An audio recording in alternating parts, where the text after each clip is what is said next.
یہ جو موقع آتے ہیں نا شب برات کے، شب قدر کے، یہ بنیادی طور پر اللہ تعالیٰ کی طرف سے دی ہوا موقع ہوتا ہے کہ چلو تمہیں چانس دیتے ہیں، پابندی کوئی نہیں، لیکن رب کی طرف سے نا موقع ملتا ہے، چلو تمہیں ایک موقع دیتے ہیں، چلو اپنے آپ کو کلیئر کر لو، تمہیں موقع دیتے ہیں۔ یا اللہ کیا کرے، کچھ بھی نہیں، آ کے نا سچے دل سے 2 رکعتیں پڑھ کے توبہ کرو، عرش کا مالک پچھلے سارے معاف کر دے۔ ان لوگوں کی باتوں پہ نہ جائیں جو بلا وجہ پریشان کرتے ہیں لوگوں کو، شب برات کا حوالہ بھی نہیں مل رہا، حالانکہ ترمذی شریف میں حدیث موجود ہے، سیاستہ کی روایت ہے ترمذی میں۔ تو پہلے کہتے ہیں سیاستہ سے دکھاؤ، جب سیاستہ سے مل گئی تو اب اور کدھر جانا ہے؟ اور ابن ماجہ میں موجود ہے مولا علی کی روایت، اور ذرا ترتیب دیکھیے گا، یہ ترمذی کی حدیث ہے، امام ترمذی نے تو پورا باب باندھا ہے 15ویں شعبان پر، پورا باب۔ اب تمہاری مرضی ہے اگر تم نہیں بات کو سمجھنا چاہتے، لیکن میں نے پہلے بھی کہا تھا، پھر کہتا ہوں، اگر ہمیں کوئی شخص کہتا ہے کہ شب برات کو اٹھ کے نفل نہ پڑھو، تو بھائی نفل ہم نے پڑھنے اللہ کی رضا کے لیے، ہمیں کسی بندے سے ڈگری لینے کی ضرورت نہیں، نہ تو ہمارے اور رب کے درمیان معاذ اللہ کو وسیلہ ہے کہ تو کہے گا تو پڑھیں گے، جب دل کرے گا پڑھیں گے، اور جتنے دل کرے گا پڑھیں گے۔ ہم تو نفل کہہ رہے ہیں اس کو، ہم نے کب کہا ہے ضروری ہے جو عشاء پڑھ کے سو جائے فجر تک سویا رہے، ہم اس کو گناہگار نہیں کہہ رہے، لیکن یہ ضرور کہیں گے کہ گولڈن چانس مس کر دیا اس نے، چانس مس کیا، یہ تو اللہ کی رحمت کا موقع تھا۔ حضرت سیدہ عائشہ صدیقہ رضی اللہ تعالیٰ عنہا ارشاد فرماتی ہیں کہ شعبان کی 15ویں رات تھی، یعنی شب برات کی رات، فرماتی ہیں شعبان کی 15ویں رات تھی، میں نے اچانک نظر ڈالی تو حضور میرے بستر میں تھے، پھر میری نظر پڑی تو حضور نہیں تھے، میرے دل میں گمان آیا، خیال آیا کہ شاید کسی اور زوجہ کی طرف حضور کا میلان تباہ ہو گیا ہو، وہاں تشریف لے گئے ہو۔ فرماتی میں اٹھی باہر گئی تو نبی کریم علیہ السلام جنت البقیع میں تھے، قریب ایک جگہ پہ حضور دعائیں مانگ رہے تھے۔ فرماتے میں گیا تو حضور فرمانے لگے، ابو بکر کی بیٹی تو نے کیا گمان کیا کہ اللہ کا رسول تیری حق تلفی کرے گا؟ عرض کی حضور آپ مالک ہیں، کہیں اور جانا چاہیں تو میری طرف سے پابندی نہیں۔ کہتی وہاں کھڑے کھڑے میرے رسول کریم نے بیان فرمایا، یہ ترمذی کے لفظ ہیں، حضور نے فرمایا عائشہ یہ شعبان کی 15ویں رات ہے، مدینے میں سب سے زیادہ بکریاں بنو کلب کا قبیلہ پالتا تھا، فرمایا آج کی رات بنو کلب کے قبیلے کی بکریوں کی تعداد کے مطابق اللہ میری امت کے لوگوں کی بخشش فرما دے۔ یہ وہ رات ہے۔ جناب عائشہ صدیقہ رضی اللہ تعالیٰ عنہ نے بات رات کو سنی تنہائی میں نبی پاک سے، رات کو تنہائی میں حضور سے سنی، سویرے جناب عائشہ نے کل امت کو بتائی۔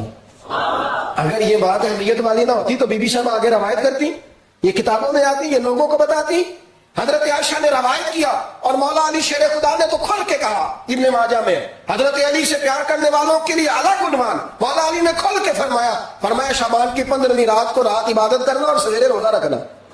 حضرت علی کے لفظ بھائی نہیں سیاستہ میں، رات کو عبادت کرنا، دن کو روزہ رکھنا۔ ویسے تو رب کریم ہر روز تہجد کے وقت پہلے آسمان پر نزول اجلال فرماتا ہے اور لوگوں کو فرماتا ہے کوئی بخشش مانگنے والا؟ کیا انداز ہے مولا علی شیر خدا حدیث روایت کرتے، رنگ کیا؟ فرمایا باقی راتوں میں نا تھوڑا سا پیکج ہوتا ہے، تھوڑا سا آخری حصے میں رات کے، شب برات کو نا رات چڑھتے ہی اللہ پہلے آسمان پر جو اس کی شان کے لائق ہے نزول جلال فرماتا ہے، اور پہلا جملہ یہ فرماتا ہے کوئی معافی مانگنے والا؟ اللہ کرے آپ کو سمجھ آئے، یعنی معافی دینے والا کہہ رہا ہے چلو آؤ ادھر آؤ ذرا معافی مانگو، میں معاف کرنے آیا ہوں، مانگو معافی، ہے کوئی معافی مانگنے والا؟ معاف کر دیں گے۔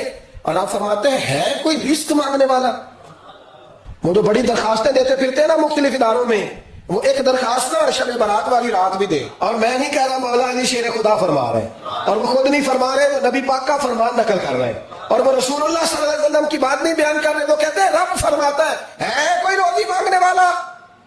سارے سیٹھوں نوابوں جاگیرداروں کے پاس جا جا کے تھک گئے ہو، ایک دن میرے کہنے پر، ایک رات، ایک دیہڑی ذرا شب برات والی لگا کے تو دیکھو۔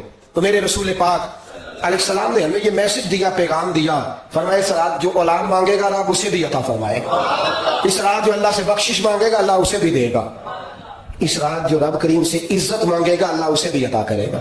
شارحین نے لکھا اس رات جو رب سے پردہ پوشی مانگے گا اللہ اسے پردہ پوشی بھی عطا کرے گا، جو جنت کا سوالی ہوگا رب اپنے فضل سے عطا فرمائے گا۔ کوشش فرمائے 10 محرم کو ہمارے ہاں لوگ جاتے ہیں قبرستان، وہ کسی حدیث سے ثابت نہیں، میں منع نہیں کر رہا، جائیں 9 محرم کو جائیں، 10 کو جائیں، 11 کو جائیں، 8 کو جائیں، سفر میں جائیں، ربیع الاول میں جائیں، قبرستان میں جب بھی جائیں منع نہیں ہے، لیکن شب برات والی رات تو خود رسول کریم گئے ہیں نا قبرستان۔ اب جو بات میں نے سمجھانی ہے اس کو سمجھیں، نبی پاک کی والدہ کا مزار نہیں ہے وہاں جنت البقیع میں، حضور کے کوئی بھائی بہن ہے، حضور کیا کرنے گئے؟ امت کی بخشش کے لیے گئے، شب برات کی رات لالچی نہ بنے کہ صرف میں نے اپنے لیے روزی مانگنی ہے، کل امت کے لیے مانگے رب کریم سے، مانگے اپنے بھائی کے لیے، مانگے اپنی بہن کے لیے، مانگے اپنے بیٹے کے لیے، مانگے اپنی بیٹی کے لیے، مانگے اللہ کریم۔ یہ مانگنے کی رات ہے۔ پچھلی راتی رحمت رب دی کرے بلند آوازہ، بخشش منگن وارے کارن کھلا جے دروازہ، آئے اللہ کی بارگاہ میں اس رات کو کھل کے دعا مانگے۔ پھر حضرت مصعب ابن عمیر رضی اللہ تعالیٰ عنہ مسجد نبوی شریف میں تشریف لاتے ہیں اور ان کا سادہ لباس دیکھ کر مولا علی شیخ خدا رضی اللہ تعالیٰ عنہ فرماتے ہیں محبوب کی آنکھوں میں آنسو آ گئے، اور نبی رحمت علیہ السلام نے فرمایا میں نے وہ دور بھی دیکھا ہے جب ان کی ماں ہر مہینے نیا جوڑا لے کے دیتی تھی اور یہ مکے کے سب سے خوبصورت لباس پہننے والے نوجوان تھے، لیکن آج اس حالت میں بھی یہ اتنے خوش کیوں ہیں؟ اس سادگی میں بھی یہ اتنے زیادہ توانا کیوں ہے؟ یہ حسینی تناؤ، کھچاؤ، ڈپریشن اور ٹینشن سے بچے ہوئے لوگ کیوں ہیں؟ اس لیے کہ قرآن و سنت نے انہیں مقصد زندگی دے دیا ہے۔ اب انہیں سمجھ آ گیا کہ دنیا کی متاع جتنی بھی ہو یہ تھوڑی ہے، یہ دھوکہ ہے۔ اب یہ شعوری طور پر بلند ہو گئے، فکری توانائی میسر آ گئی۔ یہ ہمارے شیوخ جو مدارس میں بیٹھے رہے، عمریں گزار دی، عمریں، کوئی لمبے چوڑے تعارف نہیں، ہمارے خطباء کے، واعظین کے، نعت خوانوں کے جو پروٹوکول ہیں وہ ان لوگوں کے نہیں، لیکن اگر میں ان کی چھوٹی سی ترجمانی کر کے آپ سے یہ بات کہہ دوں نا کہ ان کو زیادہ کبھی پریشانی بھی نہیں ہوئی، ان کو زیادہ کبھی تکلیف ہوئے۔ ایک استاد تھے، ان کو 52 سال ہو گئے تھے پڑھاتے ہوئے، میری ایک دفعہ ملاقات ہوئی تو میں نے کہا استاد صاحب زندگی کیسے پائی؟ تو فرمانے لگے کہ اپنے علاقے کے بھی سارے لوگ نہیں جانتے، لیکن چونکہ یہ مطمئن ہو کہ جن کو پڑھایا ہے ان کو صحیح کر کے پڑھایا ہے، جو کام کیا وہ صحیح کر کے کھلایا، لہذا اپنی طبیعت میں کوئی بے چینی اور اضطراب نہیں پاتا۔ یہ کیسے آتا ہے؟ یہ کتاب و سنت کے علم کے ساتھ آتا ہے، ورنہ شہرت کی بھوک وہ تو لوگوں کو وہاں تک لے آتی ہے کہ لوگ معروف ہونے کے لیے، مشہور ہونے کے لیے ایسی حرکات بھی کرتے ہیں جو ان کی شخصیت سے میچ نہیں کرتے، ایسے جملے بھی بولتے ہیں جو لگتا ہے کہ یار یہ تیری شخصیت کے ساتھ یہ بات میچ نہیں کی تو بڑا آدمی۔ تو یاد رکھیے گا دینی علم انسان کو انشراح صدر عطا کرتا ہے، اس کے سینے کو ٹھنڈا کرتا ہے۔ اور جس دارالعلوم میں آج ہم حاضر ہیں، حضور مفتی اعظم پاکستان رحمۃ اللہ تعالیٰ علیہ کی شخصیت اور ان کے افکار اور ان کے نظریات کی روشنی میں اس ادارے کو چلایا جا رہا ہے، تو وہ نہ پکے نظریات کے لوگ تھے۔ مجھے لوگ بیچارے ایسے ہیں جنہیں ساری زندگی طے ہی نہیں ہو سکا کہ ہمارا نظریہ کیا ہے، وہ ہر 40 سال کچھ اور کہتے رہے، اس کے بعد انہوں نے کچھ اور کہنا شروع کر دیا۔ وہ بیچارے کبھی کسی رستے کے مسافر ہوتے ہیں، کبھی کسی رستے کے مسافر ہوتے ہیں۔ تحقیق کے نام پر تخریب کرنا اور لوگوں کو الجھائے رکھنا یہ ان لوگوں کا وتیرہ ہوتا ہے۔ مفتی اعظم پاکستان کا تعلق تھا محدث اعظم پاکستان سے، اور یہ وہ نسبت ہے جو انسان کو مضبوط رکھتی ہے۔ جو لوگ فکری طور پر عقائد کے لحاظ سے مضبوط ہوتے ہیں نا، ان کے لیے کام کرنا آسان ہوتا ہے، پھر وہ بڑی آسانی سے آگے بڑھتے چلے جاتے ہیں، اس لیے کہ انہوں نے طے کچھ نہیں کرنا ہوتا۔ اہل یہود کی جس بات کو قرآن مجید نے بیان کیا نا بار بار، ان میں سے ایک ان کی بات یہ ہے کہ ان کے نظریات بڑے فاسد تھے۔ وہ کبھی کہتے تھے کہ ہم اللہ کے بڑے محبوب ہیں، آگ ہمیں تھوڑے دن چھوئے گی پھر چھوڑ جائے گی، فاسد نظریات کے لوگ۔ کبھی کہتے تھے اللہ کے پیارے ہیں، کبھی کہتے تھے کہ جنت صرف ہمارے لیے ہے۔ فاسد نظریات کے جو لوگ ہوتے ہیں وہ آگے نہیں بڑھ سکتے۔ جن لوگوں کے نظریات ستھرے ہوتے ہیں نا، جن کی سوچیں پاکیزہ ہوتی ہیں، وہ سفر بڑا مضبوط کرتے ہیں۔ حضرت مفتی اعظم پاکستان نے یہ جو دارالعلوم قائم کیا ہے، اور جہاں آج ہم سب لوگ حاضر ہیں، یہاں پختہ نظریات کی تعلیم دی جاتی، اور جامعہ نظامیہ کا یہ تمہارا امتیاز رہا ہے پوری دنیا میں کہ یہاں صرف فتاوی رضویہ چھپتا ہی نہیں تھا، یہاں فتاوی رضویہ پڑھا بھی جاتا تھا، اور فتاوی رضویہ کے اندر جو کچھ لکھا ہوا ہے اس کے مطابق نظریات بھی دیے جاتے تھے، اور یہاں سے جو لوگ بن کے نکلتے تھے وہ فتاوی رضویہ کی عملی صورت بھی نظر آتے تھے۔ ان کی پختہ خیال اور پختہ افکار اس بات کا لوگوں کو وہ واشگاف الفاظ میں اظہار کرتے تھے کہ حضرت مفتی صاحب رحمۃ اللہ تعالیٰ علیہ انتہائی فکری مضبوطی کے ساتھ آگے بڑھتے۔ اور دوسری بات میرے عزیزوں جو آج کے اس دور میں ہمیں بڑی سمجھنے والی ہے اور ہمارے لیے بڑی قابل غور ہے، کچھ لوگ ایسے ہوتے ہیں جو بہت بڑی صلاحیت کے مالک ہوتے ہیں، بہت بڑا فہم رکھتے ہیں، بہت بڑی قابلیت رکھتے ہیں، لیکن مقاصد چھوٹے رکھتے ہیں۔ ان کی ساری زندگی ان کے ذاتی مفاد کے گرد گھومتی ہے۔ یعنی اتنا بڑا آدمی، اتنے بڑے القابات، اتنا بڑا کچھ، اتنا بڑا خطیب پاکستان، لیکن جب اپنی تقریر کا سودا کرنا ہوتا ہے اور جب وہ 30-35 ہزار میں اپنا ریٹ مقرر کرتا ہے تو محسوس ہوتا ہے یار قد تو بہت بڑا تھا، نام تو بہت بڑا تھا، لیکن اس نے بات بڑی چھوٹی کر دی۔ کچھ لوگ ایسے ہوتے ہیں جن کی ساری زندگی ذاتی مفادات کے گرد گھومتی ہے۔ کچھ لوگ بڑے ہوتے ہیں، ان کی سوچیں بڑی ہوتی ہیں، وہ زندگی میں بڑے کام کرنا چاہتے ہیں. حضرت مفتی صاحب رحمۃ اللہ تعالی علیہ نے ایک بڑا کام کیا. مفتی صاحب باصلاحیت تھے تو انہوں نے اپنی صلاحیت کے وہ صرف اپنے ذاتی مفادات کے لیے محدود نہیں کیا بلکہ اپنی صلاحیت سے کام لیا. میں نے تھوڑے دن پہلے بھی کہا تھا, پھر کہتا ہوں کہ ہم جب طالب علم تھے تو لوگ کہتے تھے کہ جامعہ نظامیہ کی ٹیم بڑی مضبوط ہے, شیوخ تو سارے وہاں جمع ہیں. لیکن جب شعور کی آنکھیں کھلی تو سمجھ آئی کہ ٹیم بھاگ نہیں جایا کرتی. جب ہم نے ادارے بنائے اور ہم اداروں میں بیٹھے تو سمجھ آئی ٹیم بھاگ نہیں جایا کرتی, ٹیم بھی بنانا پڑتی ہے. بڑے حوصلے ہوں تو پھر بڑے لوگوں کو ساتھ رکھا جاتا ہے. بڑے لوگ, کچھ لوگ اپنے مفادات سے اوپر بڑھ کر سوچنے کی صلاحیت رکھتے ہیں, انہیں قربانی دینی پڑتی ہے, ان کی سوچیں بڑی ہوتی ہیں. وہ ایک درویش نے لکھا ہے کہ کسی علاقے کے اندر ایک بیماری روز ہی پھیل جایا کرتی تھی اور بڑی سخت اس بیماری کا لوگ شکار ہوتے ہیں, بہت سارے لوگ مرنے بھی لگتے. تو ایک قابل طبیب سے لوگوں نے پوچھا کہ جناب اس کا علاج کیسے ہوگا؟ تو اس نے کہا یہ جو پہاڑ ہے نا اوپر نیچے چار, ان کے اوپر ایک جڑی بوٹی ہے, وہ اگر حاصل کر لی جائے تو علاج ہو جائے گا. لیکن وہ ڈھلان اتنی سخت تھی کہ کون پہاڑ پہ چڑھے, کون جڑی بوٹی لے کے آئے. اب وہ نام سن کے لوگ چپ کر جاتے. ایک درویش نے ارادہ کیا کہ میں کاٹوں گا نا, میں رستہ بناؤں گا. اس نے جب اوزار اٹھائے اور پہاڑ توڑنے لگا تو جو بھی قریب سے گزرتا وہ کہتا بڑا مشکل ہے, تم سے نہیں ہوگا. اور یہ لوگ کہتے ہیں, یاد رکھنا, آج فارغ ہونے والے دوستوں یہ یاد رکھنا, آپ کوئی بھی دین کا کام کرنا شروع کرتے ہیں تو لوگ کہتے ہیں یہ آسان نہیں ہے. مدرسہ کھول رہے ہیں, دین کا کام کر رہے ہیں اور آپ کے کانوں میں مشورہ مل رہا ہے, استاد نہیں ملتے, قابل مدرسین ہی نہیں ملتے, آپ کیسے کام کریں گے؟ وہ جن کو تھپکی دینی چاہیے تھی وہ بھی بعض اوقات اس طرح کے مشورے دے رہے ہوتے. اس سے بھی سب نے کہا تو کیسے اوپر جائے گا, کیسے وہ تو پہاڑ کی چوٹیاں سر کرے گا, کیسے رستہ بنائے گا؟ اس نے کہا یار مجھے شروع تو کرنے دو, مجھے بڑھنے تو دو, اپنے حصے کا کام تو کرنے دو. اس شخص نے سالوں لگائے اور 2 پہاڑ کاٹ کے اس نے سیڑھیاں بنا دی. بھی 2 پہاڑ اوپر باقی تھے. موت کا وقت آ گیا, جانا پڑا. اور جب اسی پہاڑ پہ وہ لیٹا آخری سانسیں لے رہا تھا تو کسی نے قریب جا کے اس سے کہا نتیجہ کیا نکلا؟ وہاں تک تو پہنچ نہیں سکا اور تیری وقت آ گیا تیرا. تو اس نے کہا تم کیا سمجھتے ہو میں ناکام جا رہا ہوں؟ میں نے کامیاب ترین زندگی گزاری, میں نے بھرپور وقت گزارا ہے, میدان میں رہا ہوں, میں کامیاب جا رہا ہوں. اس لیے کہ میں نے پیچھے آنے والوں کے لیے آدھا رستہ آسان کر دیا.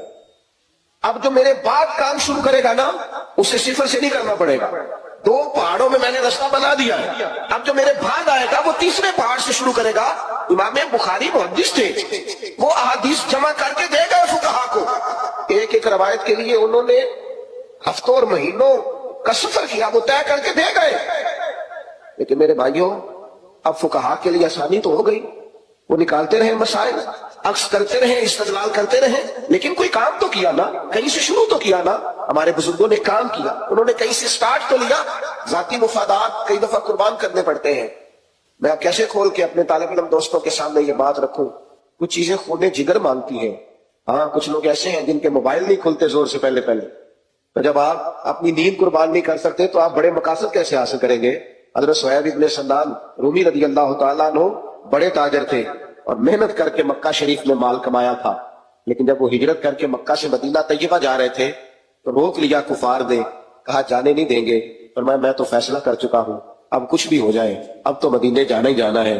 جنوں ویکھ کے ٹھر دی آنکھیاں نے, جنوں ویکھ کے ٹھر دا سینہ ہے, ربا تیری ساری خدائی چیکتی تے شہر مدینہ ہے. مدینہ شریف تو جانا ہے, وہاں تو ہر قیمت پر مجھے جانا ہے. انہوں نے ایک شرط رکھی, کہا آپ نے یہ سارا مال مکے میں کمایا, آپ کو یہ مکے میں چھوڑ کر جانا پڑے. اب وہ زندگی بھر کا جو مفاد تھا وہ مانگ رہے تھے. تو حضرت صہیب رومی رضی اللہ تعالیٰ عنہ نے 1 منٹ نہیں لگایا سوچنے پر, فوراً کہا تم سارے رکھ لو لیکن مجھے حضور کے مدینے ضرور جانا ہے.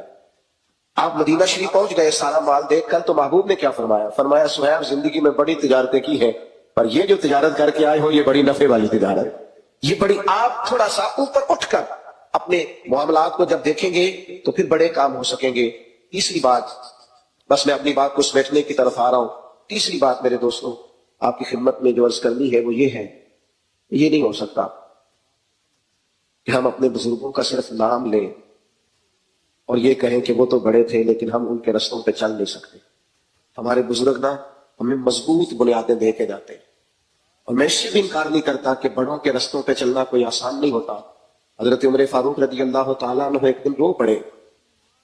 تو کسی نے آپ سے کہا کہ عمر کیوں روتے ہیں؟ تو فرمانے لگے یہ صدیق اکبر میرے لیے رستہ بڑا مشکل کر گئے. یہ میں جگر واحد وفا میں نقش ایسے چھوڑ آیا ہوں کہ جس منزل سے گزرا ہوں وہ اب تک یاد کرتی ہے. ایسا یہ وہ بعض لوگ کہتے ہیں فلاں بڑے باپ کا بیٹا دیکھیں نہیں وہ سجادہ نشین کیسا ہے, تو میں کہتا ہوں اتنے بڑے باپ کی سجادہ نشینی آپ کیا سمجھتے ہیں آسان کام ہے؟ اتنے بڑے باپ کی جانشینی کوئی آسان کام ہے؟ یہ بھی تو آپ تصویر کا دوسرا رخ بھی تو دیکھیں, کچھ لوگ ہوتے ہی بہت بڑے, ان کی جگہ بیٹھنا آسان ہے نہیں ہوتا. لیکن ایک بات یاد رکھیے, ہمارے بزرگ ہمیں مضبوط بنیادیں دے کے جاتے ہیں. یہ جو خلافت کی ہے نا جناب فاروق اعظم نے, اور بڑی مضبوط کی ہے, اور حضرت عمر فاروق رضی اللہ تعالیٰ عنہ کی خلافت اتنی طاقتور تھی کہ پوری دنیا میں تیزی کے ساتھ فتوحات ہوئی. یاد رکھیے گا, سیرت نگار لکھتے ہیں کہ اس خلافت کی مضبوطی کی اور جگہ جگہ پھیل جانے کی اصل وجہ بھی یہ تھی کہ ان کو ایک مضبوط بنیادیں بنا کر جناب ابو بکر صدیق نے عطا کی. وہ جو فتنے اٹھنے والے تھے ان کے تو سب کے سر کچل دیے تھے جناب صدیق اکبر, سب کے ساتھ. فتنہ جب اٹھا ہے ختم نبوت کا مسئلہ بنا ہے تو جناب صدیق اکبر نے کچل دیا. انکار زکات کا فتنہ اٹھا تو کچل دیا. وہ سارے جو مشکل ترین اور کٹھن ترین معاملات تھے وہ تو حل کر کے گئے جناب صدیق اکبر. اب تو بس آگے بڑھنا تھا, جناب عمر بڑھتے رہے. یہ ہمارے مشائخ, یہ ہمارے بزرگ, حضرت محدث اعظم پاکستان, حضرت غزالی زماں, حضرت سید صاحب رحمۃ اللہ علیہ, یہ مضبوط بنیادیں دے کے گئے ہیں, یہ مضبوط شاہکار دے کے گئے ہیں, یہ ہمیں مضبوط لوگ دے کے گئے ہیں. حضرت مفتی اعظم پاکستان رحمۃ اللہ تعالیٰ علیہ جب دنیا سے تشریف لے گئے تو مضبوط ٹیم چھوڑ کے گئے ہیں, وہ کام کر کے گئے اپنے حصے کا. اب اگر ہم اس کام کو آگے بھی نہ بڑھا سکیں, اور اس سے مراد صرف ایسا نہیں ہے کہ یہ کام ان کی اولاد کو کرنا ہے, ان کا شاگرد اگر ناروے میں بیٹھا ہے, اگر یو کے میں بیٹھا ہے, اگر پاکستان کے کسی صوبے کے کسی شہر میں بیٹھا ہے, تو وہ حضرت کی روحانی اولاد ہے. اسے ان کے مشن کے لیے آگے بڑھنا ہے, اسے کام کرنا ہے, ذمہ داری کا احساس کرنا ہے اور آگے بڑھنا ہے. اگرچہ ان بزرگوں کی جانشینی آسان نہیں ہوتی, لیکن یہ یاد رکھیں کہ یہ ہمیں سارے فتنے اور ساری ان کے سامنے جو مقابلے آتے ہیں وہ مقابلے کر کے یہ مضبوط بنیادیں ہمیں دے کے جاتے ہیں. جامعہ نظامیہ کا یہ مضبوط درخت جو ہر پھل پھول اور سایہ فراہم کر رہا ہے, کبھی پرانے لوگوں سے پوچھئے گا کہ حضرت مفتی صاحب رحمۃ اللہ تعالیٰ علیہ کو مقابلے کیسے کرنے پڑے. اور زندگی میں کبھی ایسے لمحات بھی آتے ہیں جب تنہا لڑنا پڑتا ہے, اور ایسا وقت بھی آتا ہے جب ساری رات انسان سو نہیں پاتا, وہ سارے دکھ وہ ساتھ لے کے چلتا ہے, اور پھر جا کر کہیں ماحول میں خوشبو پیدا ہوتی ہے. ہمارے استاد تھے, بزرگ تھے, پیر سید مراتب علی شاہ صاحب رحمۃ اللہ علیہ. جس شام جس صبح یہ خبر آئی کہ مفتی صاحب رحمۃ اللہ علیہ کا وصال ہو گیا, اس دن میں نے ان کی آنکھوں میں چھلکتے ہوئے آنسو دیکھے. تو ایک سید زادے اور ایک عالم کو, اور حضرت محدث اعظم رحمۃ اللہ علیہ کے ایک ہونہار شاگرد کو, ایک مناظر کو, جب میں نے بغیر کسی رسمی تعلق کے کسی کے لیے روتے ہوئے دیکھا تو میں نے شاہ جی سے عرض کیا, میں نے کہا کہ حضور کم ایسا دیکھنے کو ملتا ہے. تو فرمانے لگے, یار بڑے سارے بڑے بڑے ادارے جو تھے لاہور میں, جب ان کے بارے میں بعض لوگ پریشانی کا شکار ہوتے تھے نا, تو پھر وہ مفتی صاحب کا نام لے کے دل ٹھنڈا کر لیتے تھے کہ اس شخص نے ایک ایسا چراغ روشن کر دیا ہے کہ اب کسی قسم کی پریشانی نہیں ہے, اب کسی قسم کی مایوسی نہیں ہے, اب بات آگے بڑھے گی. فرمانے لگے, کوئی نسبی تعلق نہ بھی ہو, لیکن یہ کام اتنا کر کے گئے ہیں کہ درد خود بخود آنسو بن کے ہماری آنکھوں سے چھلک پڑا ہے. میرے بھائیوں, یہ مت سوچئے گا کہ بحثیں بہت ہو رہی ہیں, یہ مت سوچئے گا کہ حالات بڑے کٹھن ہیں. آج آپ نے آغاز کرنا ہے تو یہ مت سوچئے گا کہ ٹانگیں کھینچنے والے زیادہ اور شاباشی دینے والے تھوڑے ہیں. ساری زندگی یہ شکوے نہ کرتے گزار دیجئے گا کہ مسجد والے اور کمیٹی والے احترام نہیں کرتے اور لوگ عزت نہیں دیتے. اپنے آپ کو یہ چھوٹا مت کیجئے گا. میں اور آپ تو وہ جماعت ہیں جو پہلے دن گھر سے نکلتے ہیں تو اللہ کے فرشتے قدموں کے نیچے پر بچھا دیتے ہیں. کچھ کام کرنا ہے, کچھ آگے بڑھنا ہے, کچھ جد و جہد کرنی ہے, کچھ سوچنا ہے. میرے پاس ایک بہت بڑا یتیم خانہ چلانے والے ایک دوست آئے, بس اپنی بات سمیٹنے لگا ہوں تو مجھے فرمانے لگے, میں اس نتیجے پہ پہنچا ہوں کہ غریب بچوں کے لیے بھی اگر کسی نے کوئی کام کرنا ہو تو اسے مدرسہ ہی بنانا چاہیے. اگر غریبوں کے بچوں کی بھی آبیاری کرنی ہو, اگرچہ مدارس میں امیروں غریبوں سب کے بچے ہوتے ہیں, لیکن مدرسہ بنانا چاہیے. تو میں نے ان سے کہا, بڑے پڑھے لکھے تھے, پی ایچ ڈی اسکالر تھے, میں نے کہا یہ آپ کیوں کہہ رہے ہیں؟ تو کہنے لگے, یتیم خانے کا بچہ ساری زندگی اس احساس کے نیچے سے نکلتا نہیں کہ میں یتیم خانے میں, لیکن مدرسے میں جتنے مرضی غریب کا بچہ اور یتیم کا بچہ پڑھ رہا ہو, وہ یہ کبھی نہیں سوچتا کہ میں کسی خیراتی ادارے میں پڑھ رہا ہوں، وہ کہتا ہے میں علم حاصل کرنے آیا ہوں۔ اس کی خودداری اور عزت نفس کو ٹھیس ہے۔ تو یہ تو بہت بڑی این جی اوز ہیں جو علماء بغیر حکومتی امداد کے چلاتے ہیں، اور وہ لاکھوں کی تعداد جو اگر مدارس نہ ہوتے تو نہ جانے وہ بچے کہاں جاتے اور کہاں جا کے وہ اپنا سرمایہ حیات گزارتے۔ صرف 3 گزارشات آپ سے کر کے بات ختم کروں گا۔ نظریات کے بارے میں افراط و تفریط کا شکار ہمیں کبھی نہیں ہونا۔ آپ اس ادارے سے فارغ ہو کے جا رہے ہیں، وہاں مضبوط نظریات دیے جاتے ہیں، سکہ بند، کسی نئی تحقیق کی کوئی ضرورت وہ بتا دیا ہمیں ہمارے بزرگوں نے، عقائد کے معاملے میں طے کر دیا حضرت مجدد صاحب نے، اعلیٰ حضرت نے، تمام مشائخ۔ اور دوسری گزارش یہ کروں گا، ہماری جو اسناد ہے نا وہ ہمارے اساتذہ سے سنتی ہے۔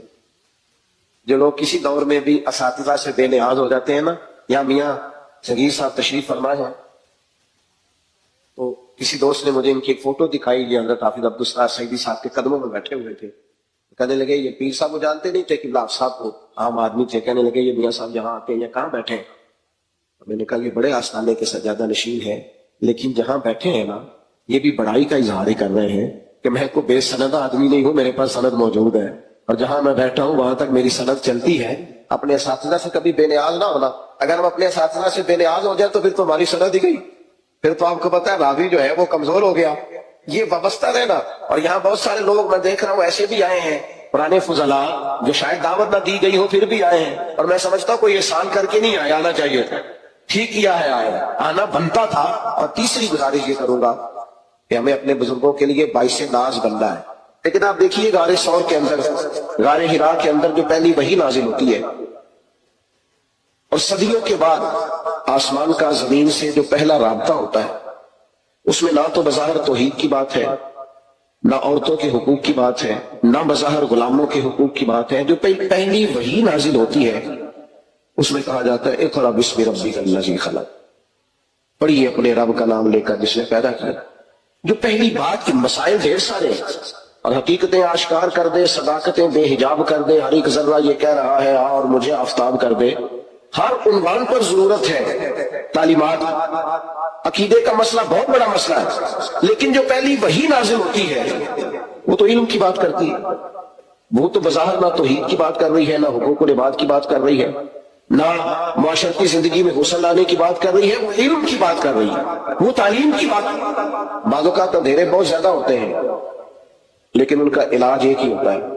کسی کمرے کے اندر اگر لائٹ بند ہو تو بچھو بھی آ گیا، سانپ بھی آ گیا، اور بھی موذی جانور آ گئے، تو اگر اندھیرے میں ان سب کو پکڑ کے مارنا چاہیں گے تو مشکل ہو جائے گا، ہو سکتا ہے وہ نقصان دے۔ اس کا بہترین حل یہ ہے کہ وہاں روشنی کر دی جائے۔ اگر کمرے میں روشنی کر دی جائے نا تو بہت سارے تو موذی جانور ویسے ہی بھاگ جاتے ہیں، انہیں مارنا ہی نہیں پڑتا۔ یاد رکھنا آج بھی جتنے بھی اندھیرے ہیں وہ فاسد نظریات کا اندھیرا ہو، وہ بعض جاہل پیروں کی جہالت کا اندھیرا ہو، وہ بعض جگہ بعض دنیا داروں کے مذہب پر لبرلز کے حملوں کا اندھیرا ہو، ان سب کا ایک ہی حل ہے کہ قرآن و سنت کے علم کا اجالا کر دیا۔ آپ یہ جیسے جیسے اجالا کرتے جائیں گے، جیسے جیسے آگے بڑھتے جائیں گے، آپ دیکھیں گے یہ اندھیرے چھٹتے جا رہے ہیں، یہ ختم ہوتے جا رہے ہیں، ان سے لوگ نکلتے جا رہے ہیں۔ علم آدمی کو مضبوط کرتا ہے۔ اور آپ اور میں جس سوسائٹی میں رہ رہے ہیں، میرا خطاب ایسے بھی طلباء سے ہے، خود ایک طالب علم ہوں، اساتذہ تو پہلے سے چیزوں کو جانتے ہیں۔ آپ کی خدمت میں عرض کروں، ٹینشن، ڈپریشن، انزائٹی، یہ بیماریاں تیزی سے بڑھ رہی ہیں۔ ماحول کے اندر لوگ شدید ذہنی دباؤ کا شکار ہیں۔ چھوٹی چھوٹی باتیں جب مخالفت بن جاتی ہے، مخاصمت بن جاتی ہے، جب چھوٹی چھوٹی باتوں پہ لوگ ایک دوسرے کو ذہنی تکلیف دے، ہمارے بزرگ کہا کرتے تھے پہلے لوگ دودھ میں لڑائی کرتے تھے، جب سنا کرتے تھے تو پھر بھی دل سے کرتے تھے، اب لڑائی نہیں کرتے، سازش کرتے ہیں۔ ہم لوگوں کو جسمانی تکلیف نہیں دیتے، ذہنی کوفت پہنچاتے، اتنا مارتے ہیں کہ روز جی جی کے لوگوں کو مرنا پڑتا ہے۔ یہ تکلیف اتنی تیزی سے بڑھ رہی ہے ماحول کے اندر، آپ یقین کریں